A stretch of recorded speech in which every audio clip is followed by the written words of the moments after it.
On November 19 of the year 2006, around 12:01 AM, I purchased a Nintendo Wii. Instead of going home to play with my new console, I opted to camp out with a friend of mine outside of Best Buy for the next 6 or 7 hours because that's where he was getting his Wii from. It was a fun memory. I love the Wii. I'm sure you all have a story about your memory with Wii Sports and seeing friends and family that never played video games before joining in on the fun. It was great. I think the Wii might have been the first console I obsessively followed along with all the hype online leading up to the release. I'll save my love letter to the Nintendo Wii for another video. Over the course of the first few months of the Wii's life, I played Twilight Princess, WarioWare Smooth Moves, and obviously Wii Sports. I didn't buy Twilight Princess, I borrowed it from my friend and beat it and gave it back to him, but I did buy WarioWare, and I also bought Sonic and the Secret Rings.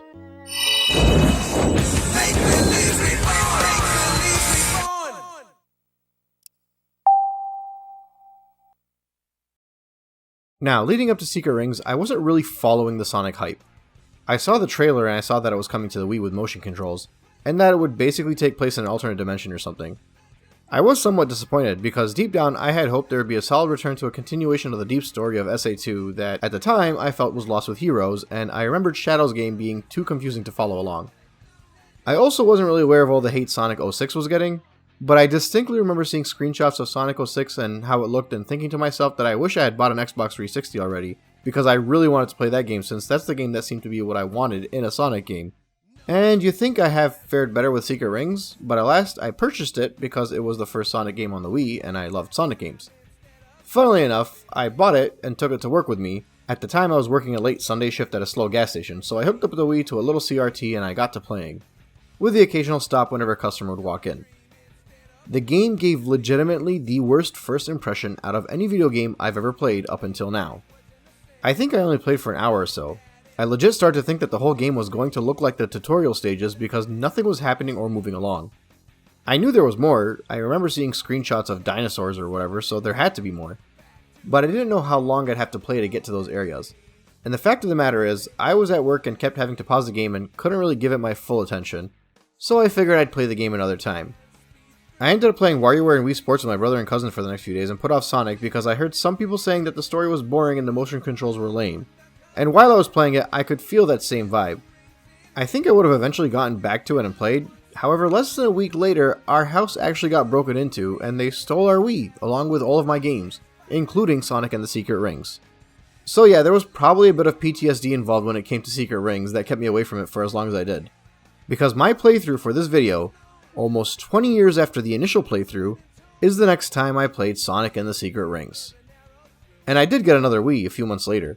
I got a ton of games for it too, but I still never got Secret Rings. The game was released early enough into the Wii's life that I think there was a lot of hype for the motion controls, but within a year or two it was getting really old, so I felt little need to go back and play the game. Plus, by that point, the view on the game was already starting to shift downwards as compared to the hype people had for it on release. A lot of that hype admittedly was for the motion controls. I mean, here's a quote straight from the IGN review. "The fresh play, which capitalizes on the fundamentals of the Wii Remote, is sometimes a success, which makes this the very best 3D Sonic game created in our opinion." Yeah. But it was more than the motion controls. This game was getting praise for the general type of game it was. Here's a much longer quote from that same review, but I think it's worth sharing. "The game feels like a platformer and a racer in one, which is exactly how it should be. After all, the original Sonic titles, those classic 2D endeavors, felt almost the same way. Furthermore, because Secret Rings unfolds largely on a set path, Sonic is always running forward and players tilt the controller left or right to steer into the respective directions.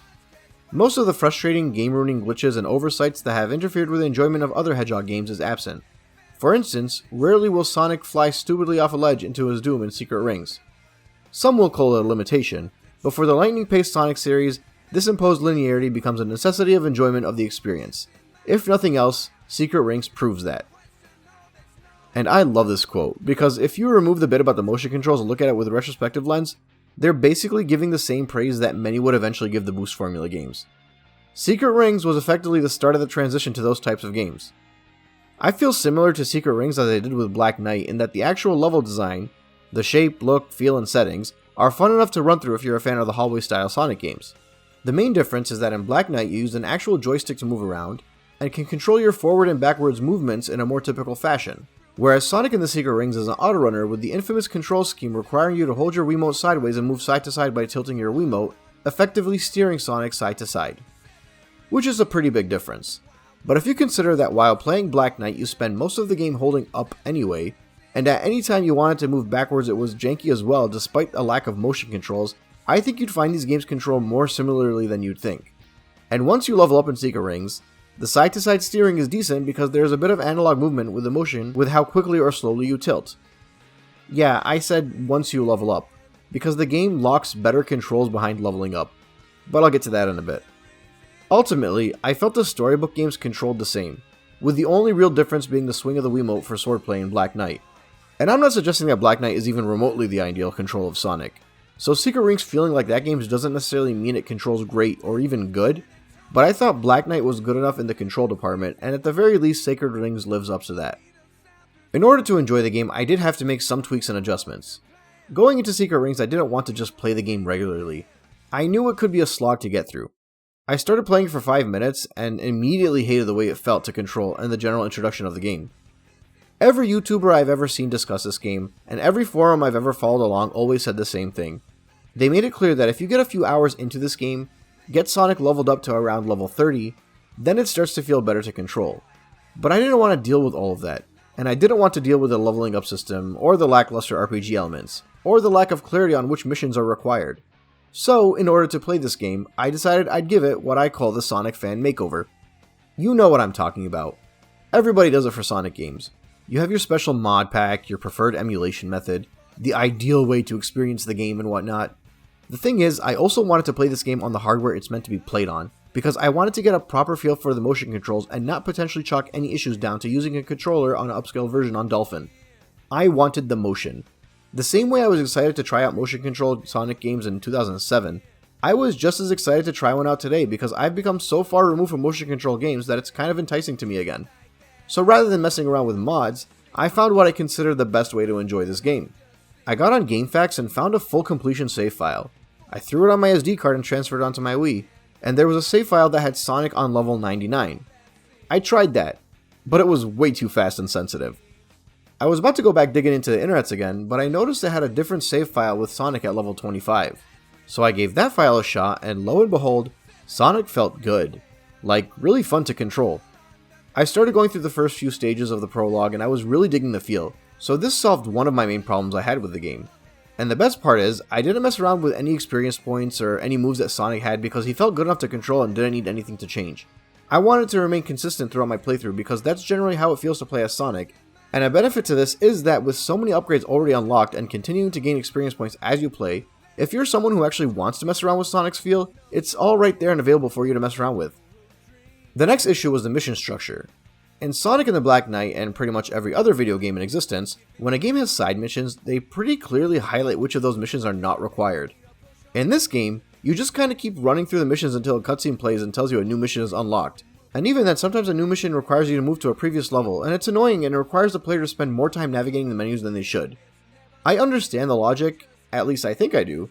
Seemingly the devs wanted you to keep playing as much as possible in order to gain more experience points and level up.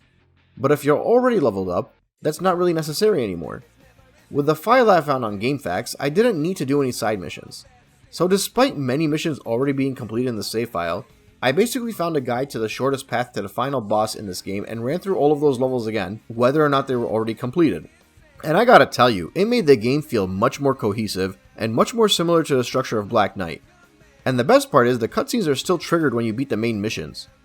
So instead of the story cutscenes being spread so far apart, if you play this game in this order, the cutscenes don't linger too much between showings, so the story feels like it runs much better.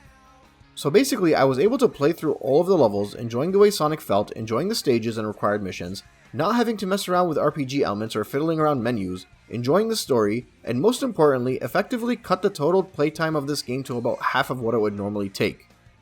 I think the game is meant to take around like 8 to 10 hours.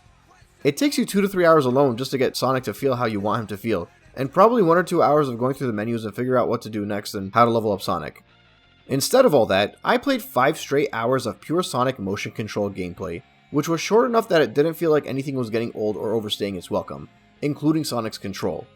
Actually, with Sonic's control the way it was, I felt the tutorial missions were useful and they brought me up to speed with the controls. And with Sonic controlling well and already having some of his tweaks, like jumping to get a bit of a speed boost when landing, it felt really good to play with him in the earlier levels and made the game feel like it had a perfect difficulty curve that started to get a bit more serious around the halfway point. In many ways, the latter half of this game felt very similar to how it felt playing some of the 2D games, where it challenged me to test my reflexes and restart missions over and over again because I wasn't quick enough when something popped up in front of me. The unlimited life system was perfect in that regard. Now look, I'm not suggesting that a game should require anyone to go through all of these steps to make it fun. Objectively, the experience, without this makeover, is not good at all.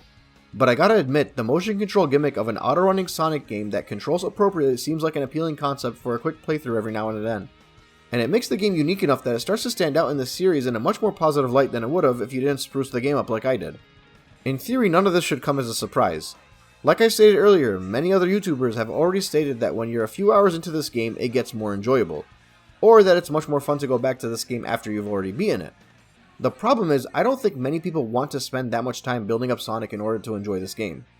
I mean, even now, knowing what it feels like on the other side, I wouldn't recommend you play this game the way it was intended, because I wouldn't. I think if you want to play this game, the best thing to do is to get a save file with Sonic around level 25 or 30, tweak his moveset to your liking if you must, and follow the shortest path to the final boss that you could easily find online with making sure you collect all 7 world rings to get to the true final boss. It's that simple. Now keep that in mind, because as I go through the retrospective, I'll probably sound a lot more positive than I would have if I didn't give the game the Sonic makeover. Hey, what's going on? I don't think there's too much else for me to add in the actual control of this game. The Wiimote is sideways, you can press the brakes or tilt the Wiimote backwards to move back if you need to activate a switch or defeat an enemy, and that's often the worst part of the game when it rarely happens.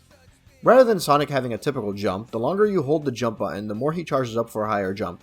It takes a bit to get used to, but I think it was done because of the auto-runner aspect, so they didn't want you just to tap the jump button and fly forward with little to no control. When you're up in the air, you'll have a target that allows you to do a homing attack that's done by thrusting the Wii Remote forward. It feels pretty natural, I don't know what to tell you. And honestly, it was pretty easy to adjust to. All in all, I felt Sonic controlled well, and very rarely did I find moments where I was fighting the controls. I was a bit surprised, to be honest, because that's all anyone ever says about this game. But I do wonder if that's because I started the game off with a higher level.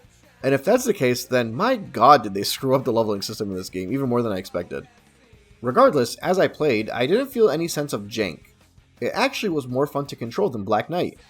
The varying missions in this game allowed me to learn to navigate pretty well too. Again, I only do the required missions, so some of the other ones might have felt a bit more tedious and made the controller overstay its welcome, but I liked having to defeat certain bad guys, or avoid breaking any jars, or getting through levels without dying. They all felt like proper challenges that I felt were fair and had an appropriate amount of difficulty. The game contains 7 levels, and each level contained a handful of required missions, with many more that are not required should you want more content to tackle. Sand Oasis sees you out in the desert on the outside of the palaces. Dinosaur Jungle literally takes you out to a jungle filled with dinosaurs, and I have no idea why it even exists in this game. Evil Foundry seems to be some kind of medieval complex fiery castle. Levitated Ruin takes place on a giant legendary bird known as a Ruch in Arabian Nights legends, but we'll get to that. Pirate Storm takes place on pirate ships, and I think it's pretty neat that the spirits in this level have pirate gear. Skeleton Dome takes place in what seems to be some kind of boneyard in the mines of King Solomon. And Night Palace takes place in the Big Bad's palace, Stronghold. The levels are all unique and varied enough from a visual perspective. Much like many other Sonic games, you'll bump into a few recurring obstacles and challenges, but while playing the game I could feel the challenges increasing as I ran through it, with some of the missions offering a much needed challenge because a lot of the earlier levels felt like I was on autopilot. In essence, I felt myself growing in my control of Sonic throughout the game, and I enjoyed that quite a bit. It felt like I was playing an arcade game to some extent. I can't explain it, but the motion controls made this a lot more exciting for me than I think it would have been if I had played on Dolphin with a regular controller. I think it's because the game would have felt a lot more basic than the later games in this series if it were not for the motion controls. I mean, sure, the music was still great and consistent with the quality you expect. I did promise myself I won't beat a dead horse and talk about how often the main theme is played, but that frickin' song is still stuck in my head until now because of how much I heard it. But at least it's a song I like bobbing my head to, I guess. Aside from that, I don't have too much else to talk about the mechanics of the game. You have to cheat a bit to set the game up to enjoy, but it does become quite enjoyable as a result, and I think if you approach the game the way I did, you'll find enjoyment, both with the gameplay and with the story. Hey, what's going on? This is not entirely story related, but the general color scheme of this game has yellow everywhere. The menus are really not enjoyable to look at all. They look like terrible pop-up ads from the mid to late 2000s. And they have that same track repeating over and over again that could drive you crazy. so hopefully you move through the menus much quicker since you have a save file that allows you to skip over all the RPG stuff. Unfortunately though, the cutscenes in this game got the yellow filter, which I think ruined them a bit. So the presentation in that regard can make the story a bit more difficult to enjoy, aside from the CGI cutscenes in the beginning and end of the game. Before starting the game, you're treated to a CGI cutscene that shows Sonic outside of the levitating palace, but really the events of this scene occur later in this game, so we'll get to it at a later time, when I feel it's more appropriate to discuss. It is a nice cutscene though, that is in line with some of the high quality opening cutscenes we've gotten used to from that era. The actual story itself starts off with Sonic taking a nap in a house by a fireplace. He's awakened by the voice of a lady and reaches over to grab her ring. Out from the ring pops up a genie introducing herself as Shara. She tells Sonic that her world of the Arabian Nights are vanishing, indicated by the vanishing words in the Book of the Arabian Nights, and tells him that the words are vanishing due to the evil conducted by the Eraser Jinn, who, with his evil magic, became more powerful and decided he no longer wants to remain in the Book of the Arabian Nights. So he began to set the inscription free so that he could escape from the book and enter the world of Sonic. So naturally, she wants Sonic to stop the Eraser Jinn, and she effectively teleports him into the Book of the Arabian Nights by giving him a ring that he rubs to make the wishes that she grants. His first wish being to have her bring him into the Book of the Arabian Nights. Well, actually his first wish is for a few handkerchiefs because he sneezed, which she begrudgingly grants. Also in typical fashion, Sonic quickly tells her to cut out the master talk and simply call him Sonic. Once they enter the book, they're quickly visited by the Eraser Jinn, and Sonic, quippy as ever, begins a typical back and forth with him, commenting on how their encounter was a close shave since the Eraser Jinn literally uses a giant razor to carve up his enemies. Eraser can hold his own though, and he calls Sonic a blue rat, which seems to offend Sonic, and comments on how 100 of the 1001 nights are already gone, and asks Shara if she brought him the 7 world rings.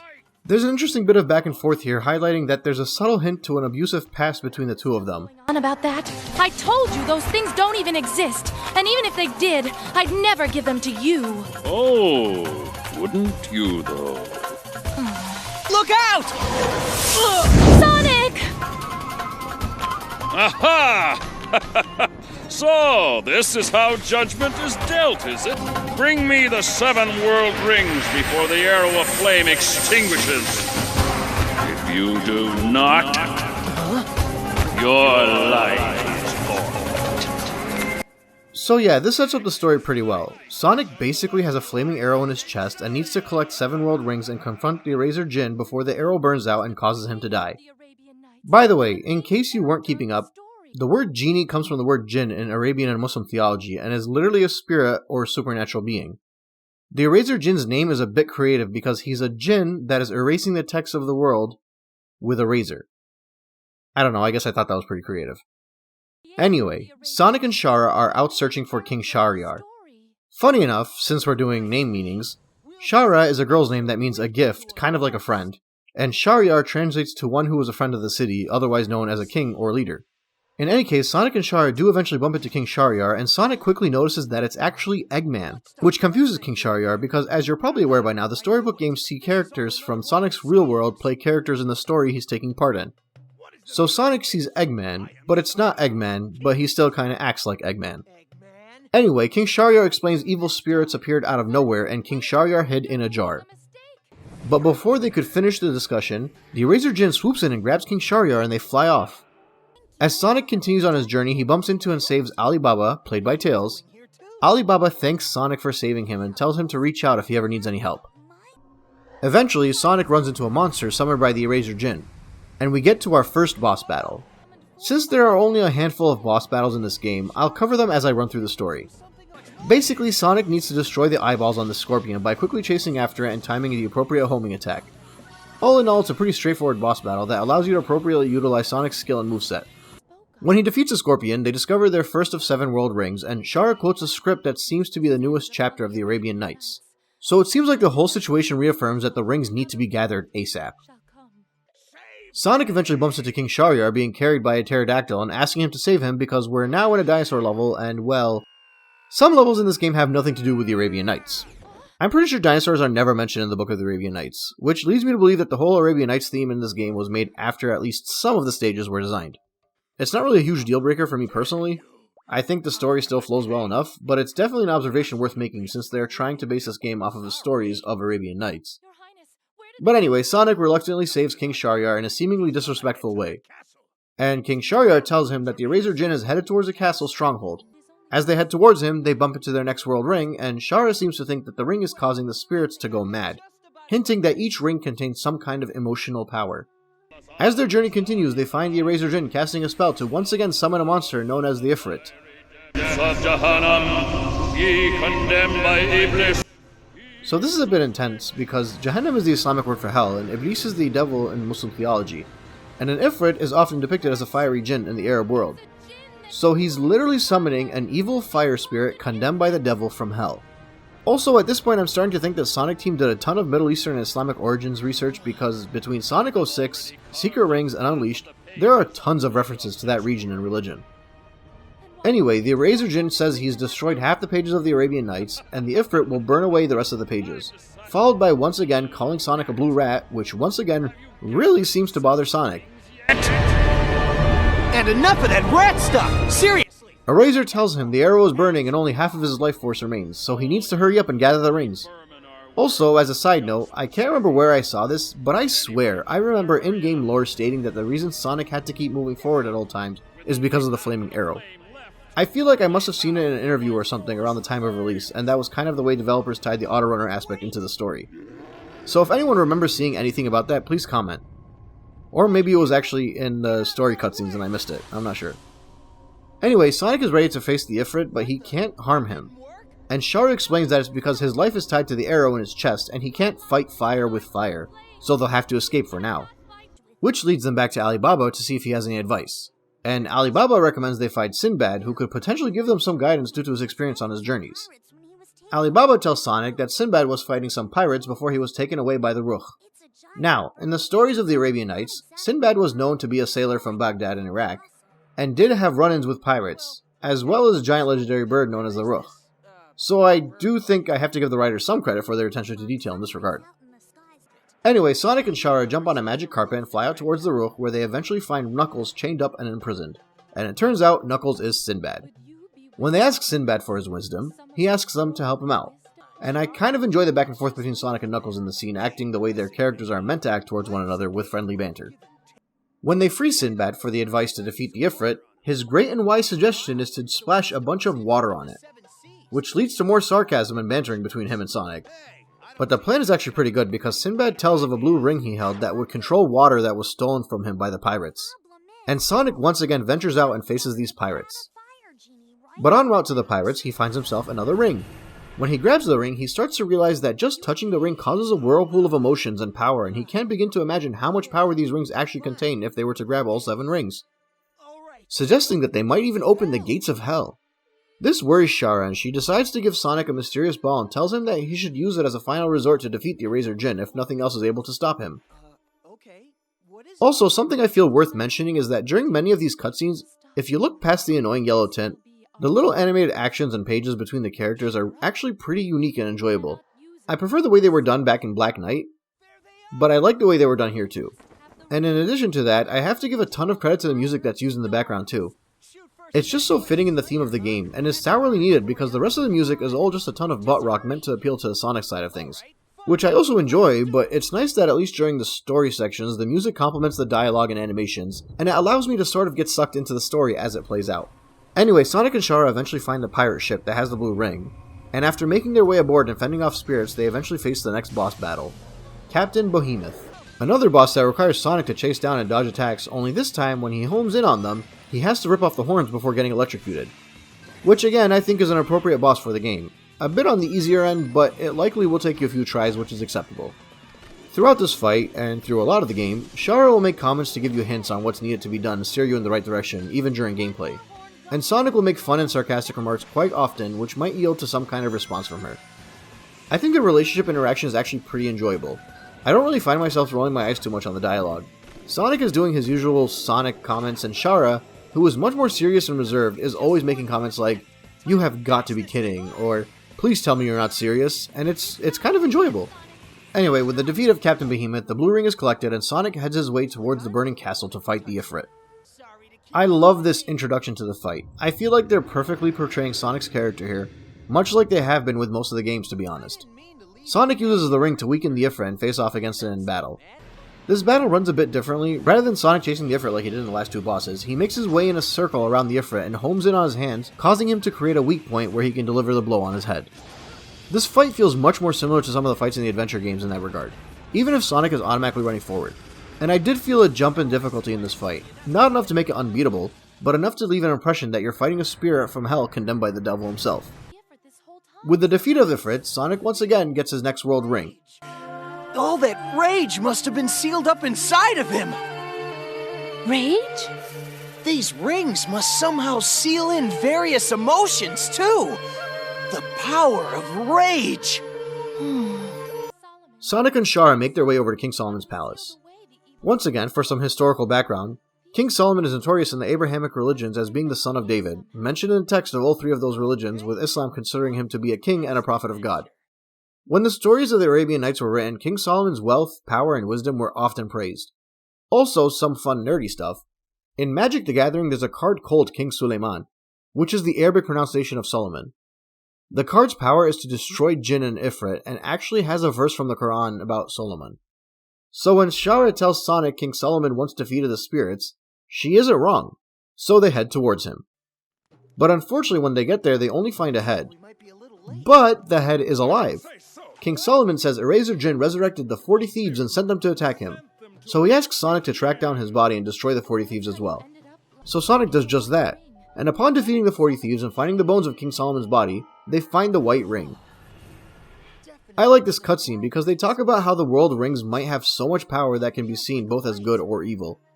This ring specifically interacts with a human's desire, and Sonic points out how that's something that could be used for evil or happiness depending on who is holding it. And the same could be applied to the remaining rings that trigger rage and whatnot. Shara points out how there are many stories in the Arabian Nights that could trigger these emotions, and it seems as though these rings sort of exemplify the feelings of us, the readers, as we follow along on the tales of the Arabian Nights, which I think is a neat little touch. In any case, King Solomon begins to talk about how the Eraser Jinn is causing all this destruction in their world, and really the only way to defeat him is to gather his lamp because the Eraser Jinn is the genie of the lamp, and if someone were to get a hold of his lamp, they could seal him away forever. And again, if you're following along on some of the not-so-subtleness of the story, you'll notice this little turn of the head by Shara indicating that once again she knows or is hiding something about this whole situation. King Solomon then says they'd need a miracle to restore the world of the 1001 Arabian Nights, even if the Eraser Jinn is defeated, and Sonic confidently claims that's what he's here for. King Solomon acknowledges that he's a legendary blue hedgehog and shares grim news with him that his story will have a dark end, and that he senses death approaching. He tells Sonic that with the power of the White Ring, they can approach the palace in the sky and enter to find the world of Eraser Jinn. So I guess this is where this cutscene becomes relevant. I really wish they'd have played it at this point because that would have hyped me up leading up to this last level. But then again, if I wasn't playing this game with all my little adjustments, I'd probably have gone from this cutscene to just scrolling menus anyway. Regardless, Sonic and Shara use the White Ring to enter the palace and have a bit of a heartfelt discussion on Sonic's promise to succeed again. When they enter the palace, they do eventually find the 7th and final world ring, the purple ring that represents sadness.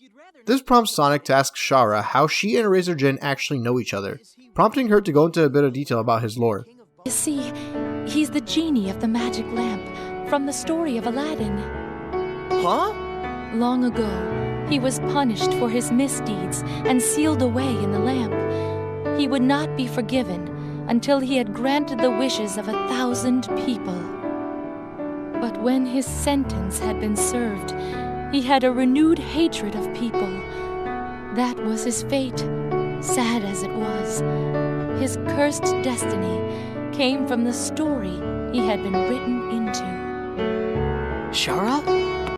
I think a lot of people criticize the Eraser Jinn for being a one-dimensional typical bad guy, but I think that's a bit of a harsh criticism and is almost entirely the fault of those who made this game the way it was.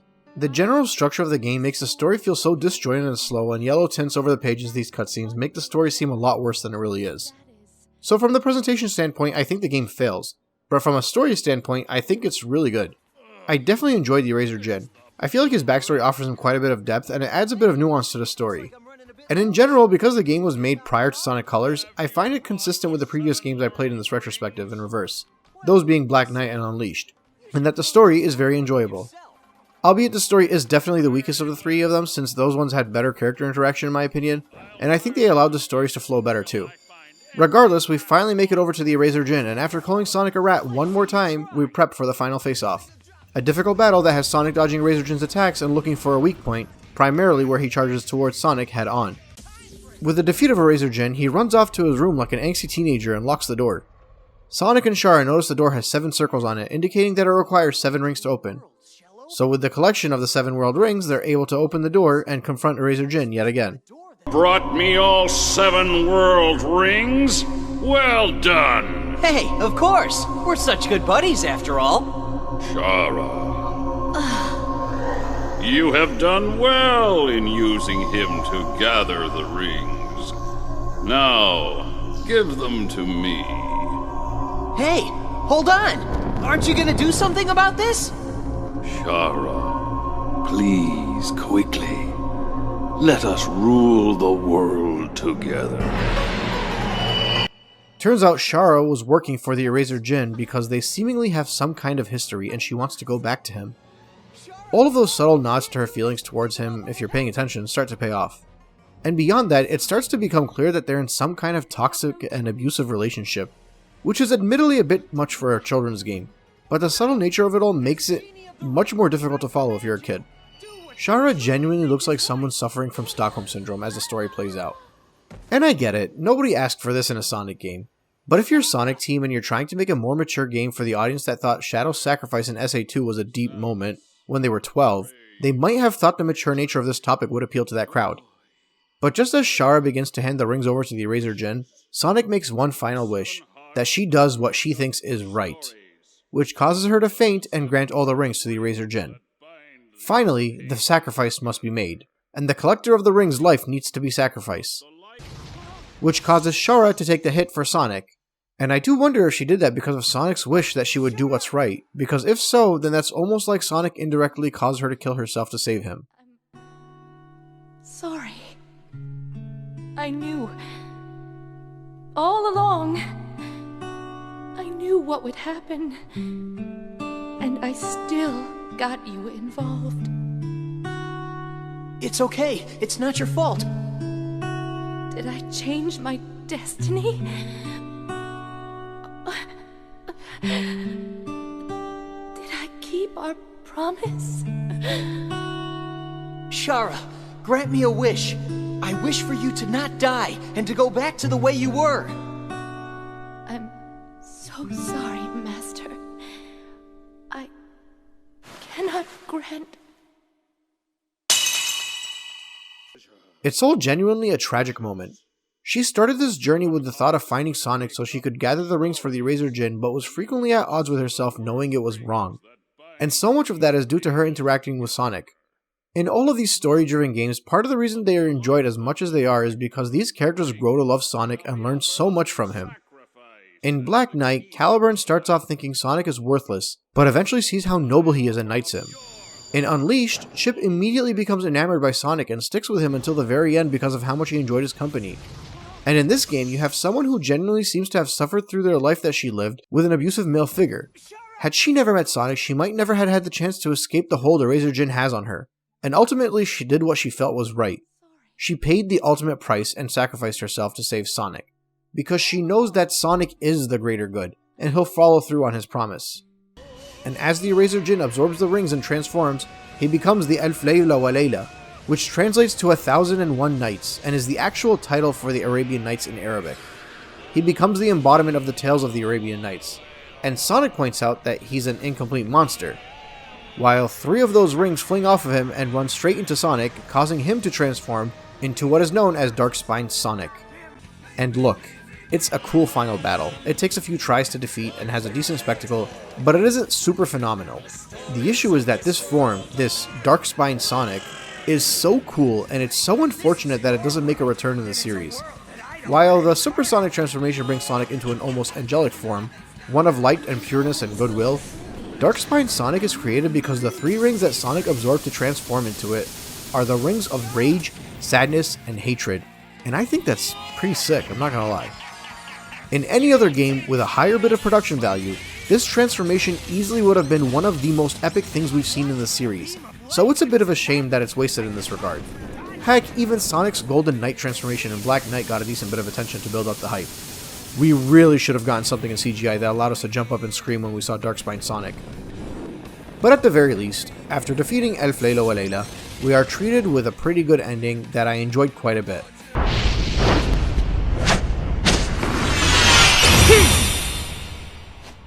I shall not be defeated. If you defeat me, I will simply return again and again. I am immortal. I cannot be vanquished. That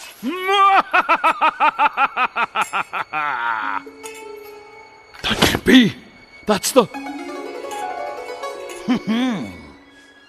I want It turns out the ball that Shara gave Sonic earlier was actually Eraser's lamp. My first wish, bring Shara back to life.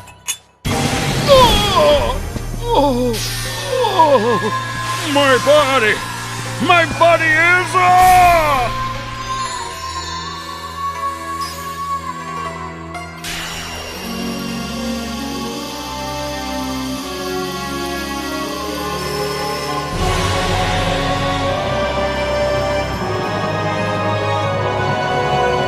My second wish, return the Arabian Nights to the way they were, so that the world can have its stories again.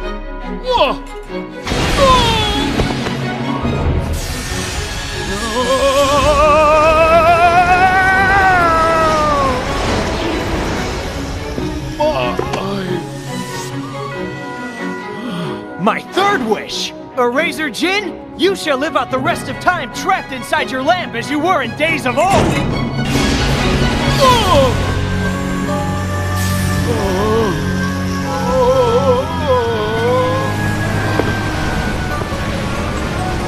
Shara, I know you're there. Please stop him.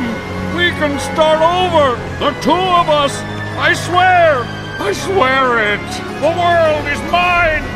I cannot be denied by that filthy rat. Why? I told you, I'm not a rat. I'm a hedgehog.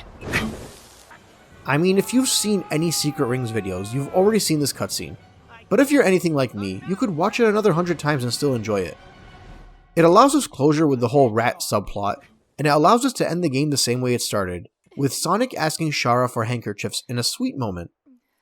I know many people hate this whole handkerchief thing, but when you consider what Shara has been through, she's not just someone who was heartbroken, she's a victim. She's probably never had someone care about her when she was sad and often ignored her feelings. So while it does seem like it's a pathetic ending if you look at it on the surface, when you dig a little deeper, and you realize that Sonic is being extremely caring and thoughtful by telling her to cry, rather than comforting her by telling her to cheer up, because she probably had more bottled up in her than anyone could imagine. And look, again, I get it. I understand that many of you will be like, oh, what the heck is going on? This is just a Sonic game. But at the end of the day, Sonic's character and his attitude and his personality is what so many people of this fandom enjoy. In many ways, he's not just a speedster with an attitude that runs through the loop-de-loops. He's a confident friend that teaches us to be confident. He did so for many of us during the adventure games, and I appreciate how much Sonic Team at least tried to stick with that theme as the games continued. In fact, I appreciate it more now as an old loser looking back at these games than I probably would have appreciated when they released. It's funny because the further along I move into this retrospective in reverse, the sadder I get for the fandom. Because as I move back, I start to see more good in these games despite how disliked they were. And look, I understand that they were broken games in a lot of ways. But I am genuinely looking forward to Sonic 06 and Shadow because so far it seems like the more a game was hated, and the more it was seen as a failure, the more I've enjoyed the game. Well, except for Sonic Boom. And I wonder if that trend will continue as I move on. Because as of now, I'm having a blast. And I can't say for certain yet because I've yet to play what is considered the worst of the series. But I find myself once again wondering if it wasn't Sonic that let down the fans, but rather it was the fans that let down Sonic. As always, thanks for watching. Dean, out.